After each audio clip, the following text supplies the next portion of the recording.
Everyone, welcome back to our channel. आप सबका स्वागत है आपके अपने YouTube channel IVF twins brother पर। आज मैं आपके साथ शेयर करने वाली हूँ कि ऑटिज्म और ADHD में जो मेडिसिन्स होती हैं उनका क्या रोल रहता है और मेडिसिन्स का इस पर क्या इफ़ेक्ट होता है। ठीक है, तो वो सब शेयर करने वाली हूँ। प्लीज़ इस वीडियो को भी लाइक कीजिए, औरों के साथ ज़रूर शेयर कीजिए।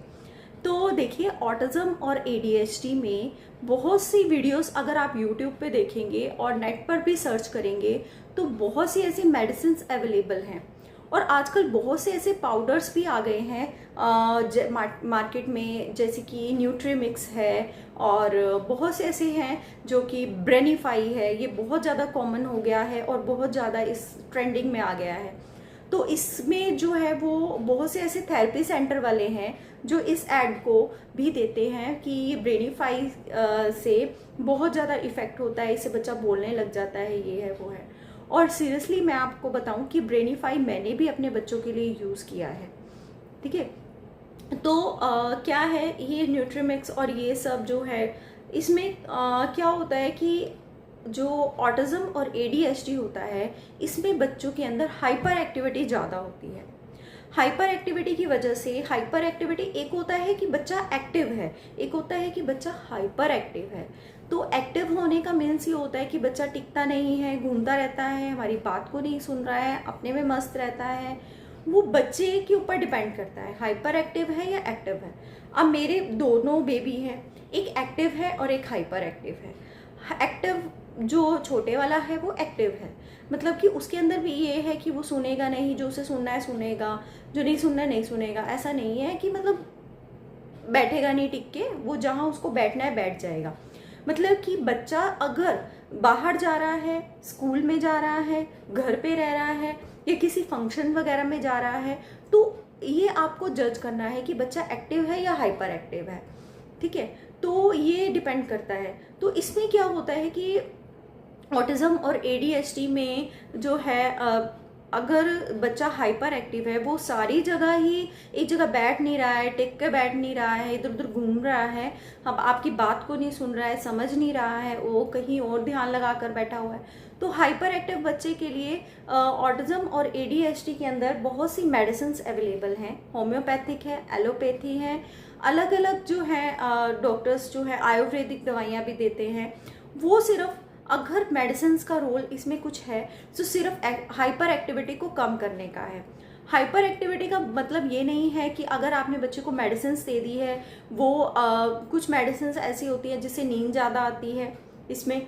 और क्या होता है कि अगर आपने मेडिसिन्स दे दी है, वो बच्चा सो ही रहा है, वो बच्चा स्कूल में, अगर आपने सुबह से मेडिसिन्स का रोल शुरू हो जाता है, 2 टाइम भी अगर मेडिसिन देनी है सुबह और शाम को, तो सुबह दे दी तो बच्चा स्कूल गया तो स्कूल में जाके सो गया।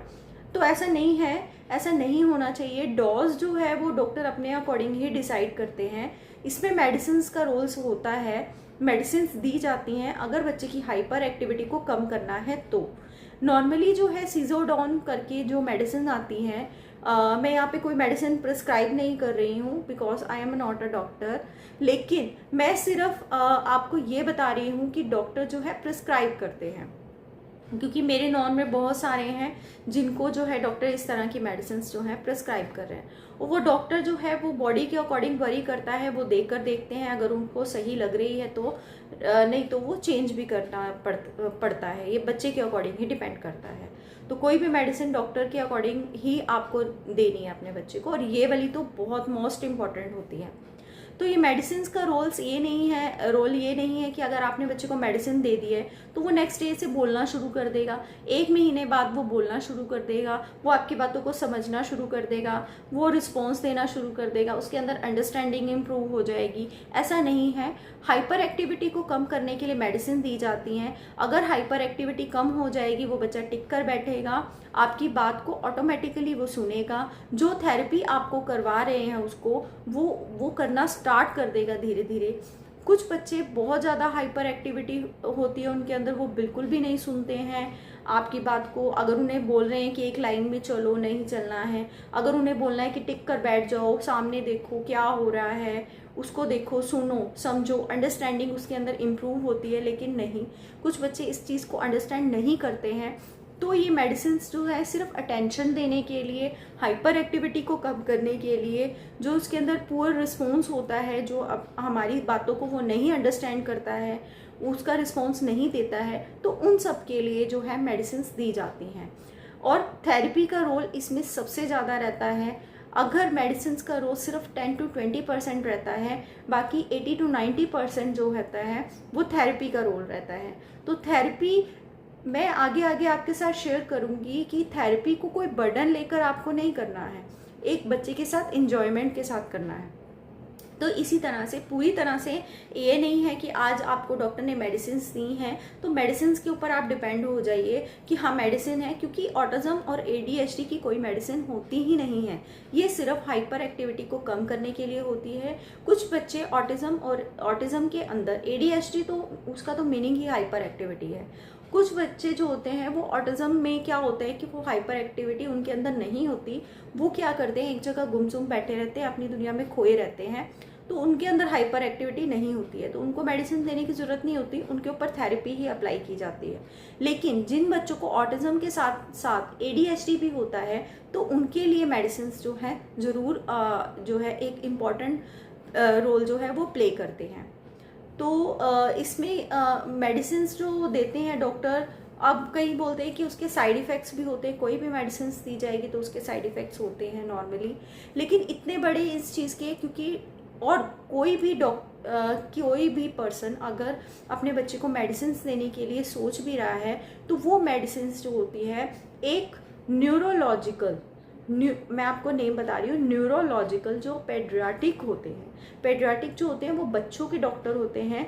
लेकिन अगर स्टार्टिंग में अपने बच्चे के लिए ग्रोथ के लिए, कि वो बोल नहीं रहा है, वो चल नहीं रहा है, वो ये चीज़ नहीं कर रहा है, वो हमारी बात को नहीं सुन रहा है, वो हमारी बात का रिस्पॉन्स नहीं दे रहा है, वो अपनी एज के अकॉर्डिंग अंडरस्टैंड नहीं कर रहा है, तो हम सबसे पहले पीडियाट्रिशियन के पास ही जाते हैं। लेकिन अगर आपने अपने बच्चे को किसी माइंड से रिलेटेड उसको दिक्कत है, क्योंकि अंडरस्टैंडिंग आना, रिस्पॉन्स आना और थेरेपी और ये सब चीज़ें अगर वो नहीं कर रहा है तो ऑटोमेटिकली उसके माइंड के अंदर ये चीज़ें नहीं डेवलप हो रही हैं, तो उसके लिए हमें किसी न्यूरोलॉजिकल डॉक्टर को ही दिखाना है। न्यूरोलॉजिकल ये नहीं है क्योंकि न्यूरोलॉजिकल कई बार बड़े जो पर्सन्स होते हैं उनके लिए होता है एज वाइज, लेकिन न्यूरोलॉजिकल पीडियाट्रिशियन को आपको दिखाना है अपने बच्चे को, ताकि वो बच्चे को किस तरह, क्योंकि बच्चे जो हैं उनको किस तरह की मेडिसिन की डोज कितनी देनी है ये वही डॉक्टर अच्छी तरह से आपको प्रिस्क्राइब कर सकती है। तो यही मैं सारी बातें आज आपको बताने चाहती थी कि अगर आपको अपने बच्चे को मेडिसिन देनी है तो वो उसका रोल क्या रहेगा, उस पर आप टोटली डिपेंड नहीं रह सकते। उसके लिए डिपेंडेंट आप सिर्फ उसकी हाइपर एक्टिविटी को, उसकी अटेंशन को कम करने के, उसकी अटेंशन को इम्प्रूव करने के लिए रह सकते हैं। अदरवाइज वो सब कुछ करने लग जाए, बिल्कुल नॉर्मल करने लग जाए, उसके लिए बिल्कुल मेडिसिन पे आप डिपेंड नहीं रह सकते, उसके लिए आपको थेरेपी ही करनी पड़ेगी। ठीक है, तो यही मेरा आज बताने का मोटिव था कि आई होप कि आपको समझ में आई होगी जो भी मैंने आज आपको समझाया है। तो प्लीज़ इसको जितना हो सके औरों के साथ शेयर कीजिए, क्योंकि ऑटिज्म और ADHD से रिलेटेड बच्चे जो हैं वो बहुत ज़्यादा इंक्रीज़ हो रहे हैं, और नॉर्मली जो बच्चे हैं वो बिल्कुल सही होते हैं, उनको कोई ऐसी प्रॉब्लम नहीं होती बर्थ से लेकर उनके 1 साल तक। उसके बाद जो है उनको प्रॉब्लम होनी शुरू हो जाती है। तो ये रीज़न्स रहते हैं जो हम अपने बच्चे को लेकर लापरवाही कर जाते हैं, ये रीज़न्स रहते हैं। ठीक है, तो यही सारी हमारे एनवायरनमेंट की तरफ, हम बच्चे की तरफ ध्यान नहीं देते हैं, जिसकी वजह से बच्चे के अंदर ये प्रॉब्लम्स धीरे धीरे आनी शुरू हो जाती हैं। तो जितना आप अपने बच्चे को स्टार्टिंग में ही अवेयर कर लेंगे इस चीज़ के लिए, अब खुद को भी अवेयर कर लेंगे, तो आपके बच्चे के लिए बहुत ज़्यादा बेनिफिट रहेगा। तो यहीं पर अपनी वीडियो का एंड करूँगी। राधे राधे।